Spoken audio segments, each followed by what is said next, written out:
how to update PHP version on WordPress without cPanel. This is a step-by-step guide so you will be able to follow easily. Right now I am inside my WordPress website right here. So let's just go ahead and navigate through this website talking about how to update PHP in WordPress safely.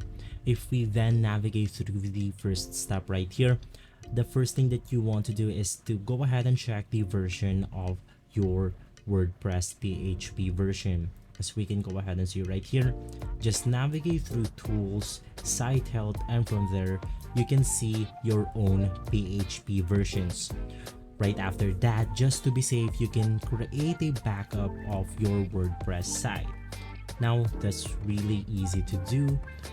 And for the third one, you can just go ahead and update your WordPress core, themes, and plugins.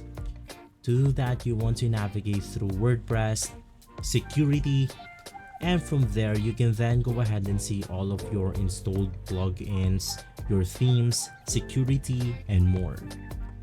Right after, the last thing to do now is to go ahead and update the PHP version of your WordPress site. So if you then navigate through your cPanel or through your host, you can just navigate through the advanced option, and from there we then have the option called PHP configuration. You can just go ahead and choose the version and click on update. Right after that, you should be good to go. So if this video has been helpful for you, please don't forget to hit the like and subscribe button. I'll see you on the next video. Thank you.